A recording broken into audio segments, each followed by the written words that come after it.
Hi everybody, all my followers, be welcome to another video. Right, the video today is on this 2012 Volkswagen Tiguan TDI. This car actually featured the channel over here, which by the time this video comes out, you have seen that video most likely. If you haven't, I will leave a link in the description below. So, after, I can't remember now, but after some time after that other repair that I've just showed you in there, the car developed a fault, which the owner of the car asked me if I could have a look at it, and he's a colleague of work, and I didn't have a chance up to now. I think she was on holidays, and well, it doesn't really matter. Anyway, the issue with the car is that there's a few warning lights which I've already seen which lights they are when the car was dropped. But obviously, I'm going to show you. So the problem with the car is the following. Developed the following. Let me actually start this thing because it's going to be easier for you guys to see. So it has all these lights. The handbrake light is not there, so you kind of see it goes off. I believe the other light is for the auto hold, I think it is, not 100% sure. Also, on top of all of this, so you have that one, steering, ABS, ESP, and on top of that, you do also have these here. Okay, so there is a few things. Are they related? Are they not related? I don't know. But we can't just be here guessing. So the first thing we're going to do, as you guys can imagine, we're going to plug in the Maxi and try to understand what's going on. Okay, Autoscan finished. There is a good sign with these results, which is each of the modules. Well, there is driver side door, and navigation. Maybe I'm not too worried about these two for now, but everything else that we have faults with on the dash, they have one fault only. This can be good, or it can be a good sign. Anyway, let's gonna go to our report and let's see what we do have. Let me see what these modules are reporting. Hold on, oh, we are there already. So brakes, ooh, left rear speed sensor,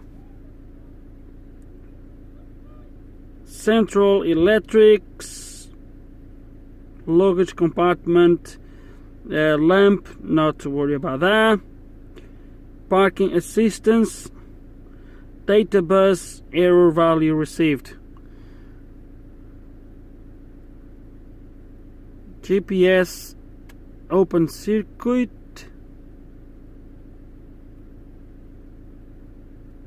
rear locking unit, steering assistance, brake control module. So is that and parking brake. Okay, so the looks like the rear sensor is causing a couple issues, and then we have these parking assist, data bus, error value received. Will these be anything to do with the don't know, not really sure. It's gonna come out of this. It's gonna go to brakes. Let's see if we do have indeed a bad rear ABS sensor. So let's just confirm the trouble code is active, and says left rear speed sensor incorrect signal. Quite simple. Let's gonna go to live data. It's gonna go to advanced measurements, and we should be, oh, there we go. They're all here straight away. So I have the Corsa parked right behind me, but let me see if I can do this. Left to rear, wasn't it? So I'm gonna do front, left and left. Oh, let me take that.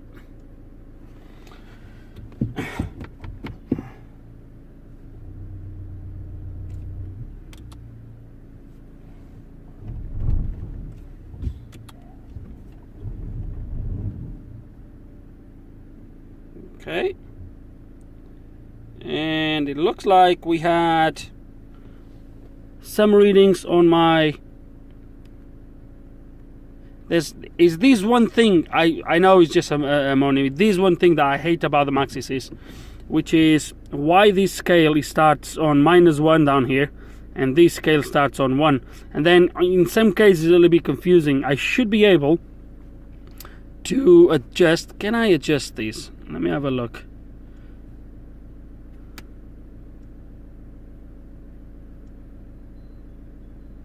I can do this, but okay, I can put a big screen.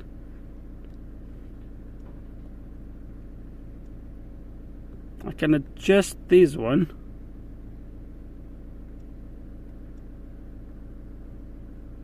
Can I adjust the other one?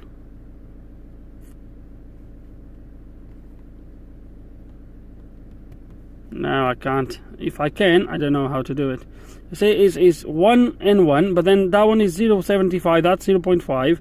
And it just makes a little bit confusing when you look at the live data. And then this scale kind of adjusts on its own. And it is a little bit weird. Let me see if I can...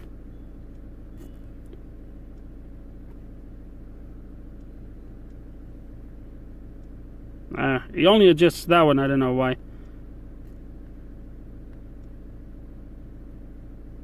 Anyway, let's kind of go forward.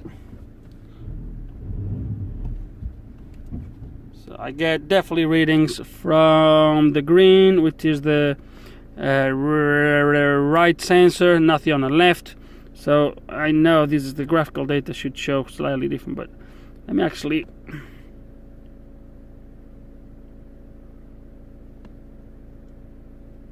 Okay, let's kind of look on the numbers.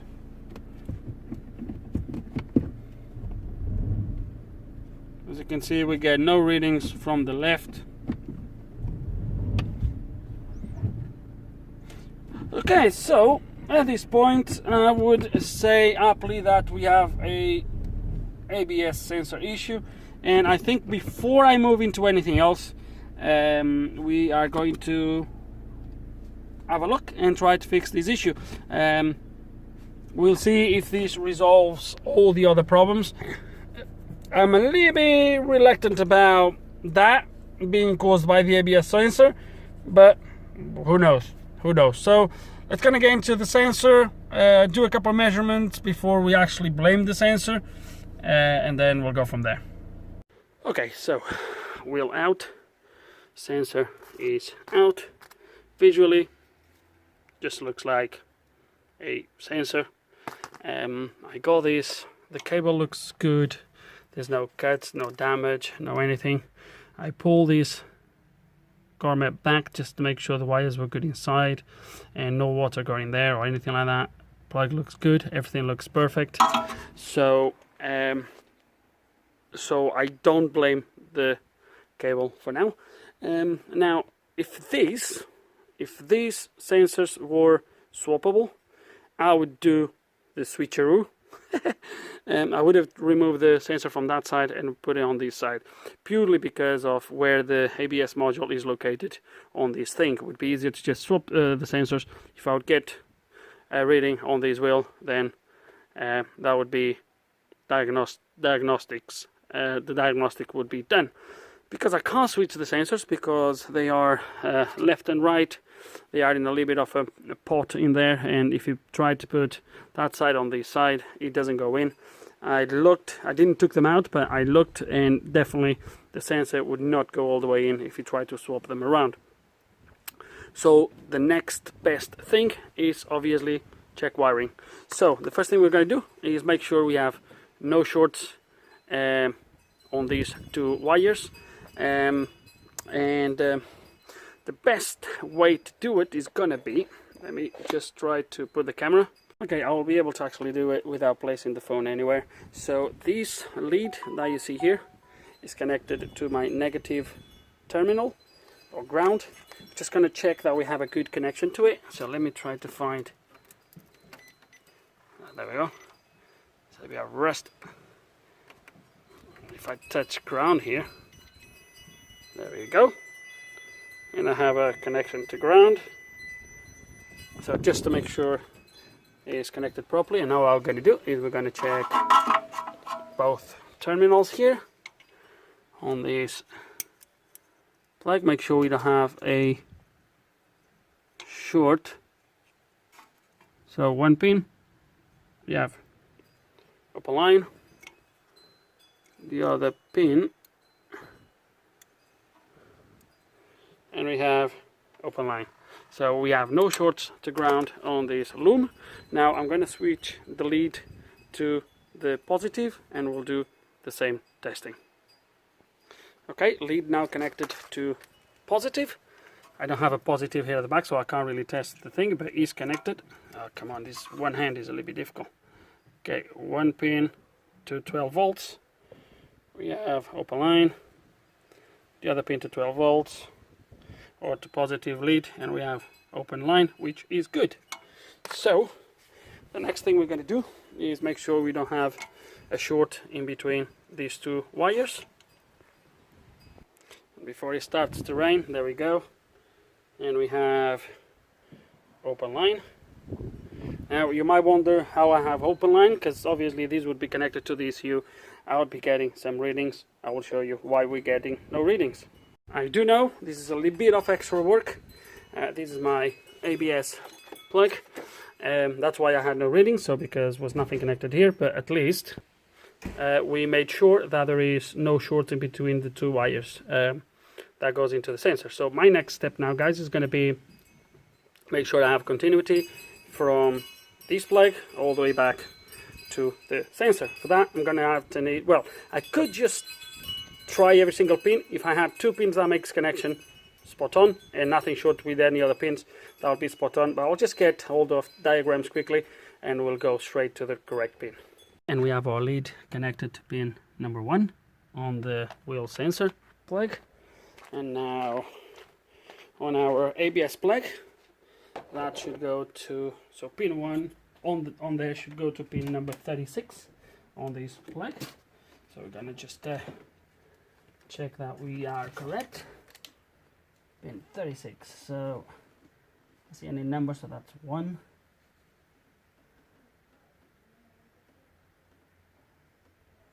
$125, no, 1.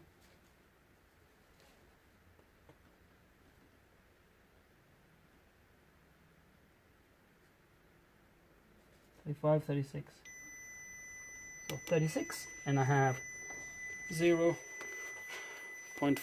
ohms or 0.5. So we're gonna swap the pin on the ECU on the sensor plug to pin number 2.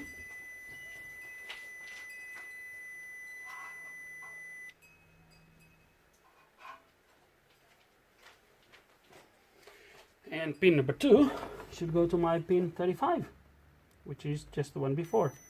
There we go. And again, 0.4 ohms.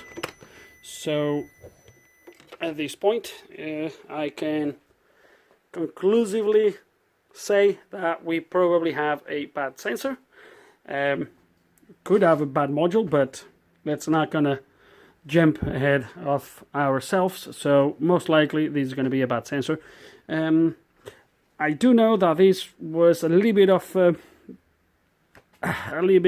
probably too much, but hey, better safe than sorry. Better safe than if it was a break on a wire, you'd put in the sensor, same problem, then you'd regret that you wouldn't have done this for the sake of 10 minutes. That's not really that bad. So what I'm going to do now is I'm going to try to get a sensor, replace the sensor, and see what we get. Okay, it's getting late and dark.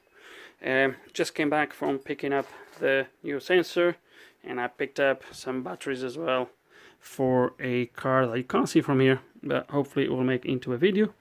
Anyway, just picked up the sensor, so just a couple of things I would like to go through, which I was thinking about as I was driving to pick up the sensor on the way back. So let's just go through one thing. Obviously, we established that is a bad sensor.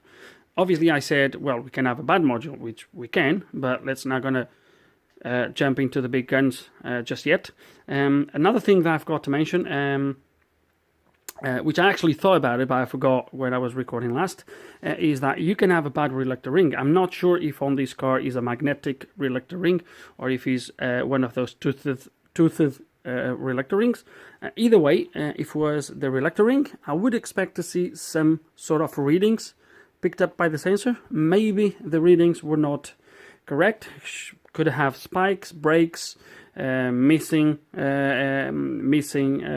signal in some areas, but I would expect to see something there. And as you have seen, was 0. It was not reading nothing. So so I'm not going to blame just the reluctor ring yet. And another thing that I would like to go through is for the parking system. The sensors, they says not available. I think I know now why they are not available. Is because this car, judging by the sensors on the side, is fitted with that parking assist, which parks the car automatically. And obviously, if there's no readings from one of the ABSs, or if the ABS module does have a fault, most likely that will affect the parking system as well. So I think that's why that's not working either. But I might just be jumping too far now. So with no further ado, let's going to put the sensor, assemble, put all these back together, and give you a test. And just another quick thing before I go. The sensor is a genuine Volkswagen sensor, okay, at a cost of £95.90. Part numbers, I think is that part number there, if I'm not mistaken. No, it's not. It's this one here, WHT003859B. Again, remember, they are not interchangeable. You have right and left. I think is 859B is the left, 858B is the right side. I've rung 2 of my local car parts before we made the decision to go genuine. One of them, they have the sensor for about £55. Obviously, we're talking everything aftermarket. £55. The other car shop, the other car parts place, had a sensor for £35, if I'm not mistaken, which I thought, that made me cringe, a little bit too cheap. And then they had another one for £48 something. All aftermarket. So when I rang the owner, the lady, I told her, look, aftermarket costs this. I can't promise if it's going to work or not. If you want those parts, I will pick them up. But if anything happens, obviously, well. And I said, genuine, it will cost you X. I would go for the genuine. She agreed. We got genuine. So that's just to make that clear. Okay, so let's gonna fit the parts now, and hopefully that will fix our problem. So sensor is in place. Very, very quick test here. So look at my rear left.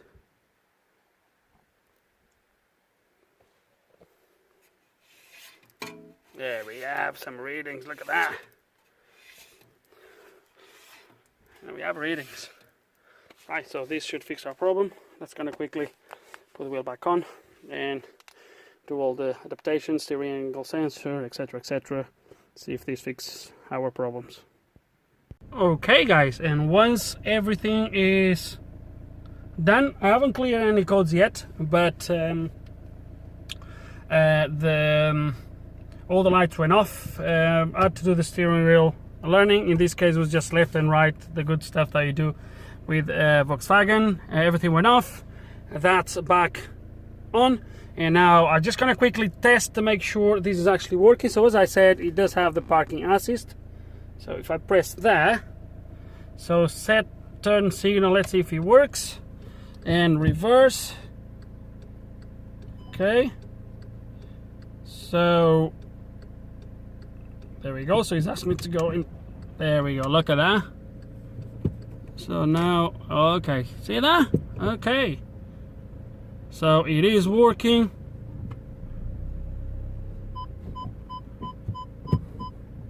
There we go. So obviously I don't have a parking spot here for the car to do whatever it needs to do. Stop. But as you can see, it's working now, and that makes sense now. That's why the parking system, the parking assist was not working, including the parking system, because I guess it makes part of the whole thing. Interesting how one sensor guys, can actually affect so many systems. They all rely on each other to work, so was quite interesting. But there we go, guys. In the end, a bad ABS sensor. I guess we did the right call, we did the right checks, and again, we didn't really have to go there, but again, better safe than sorry, guys. Do your due diligences and make sure you check everything before you spend money. At £95, a sensor it can become very expensive very quickly if you try to rush and try not to do things right. So I guess that's it. We're just gonna do a scan, clear all the codes on the car, and the car is ready to go. So with no further ado, guys, I hope you enjoyed the video. I really need to get that garage sorted. My God, it's really a mess. Right, hope you enjoyed the video. Hope you learned something. Hope there's some information here you can find useful. If you do have any questions, any comments, put them below. And like always, thank you for watching.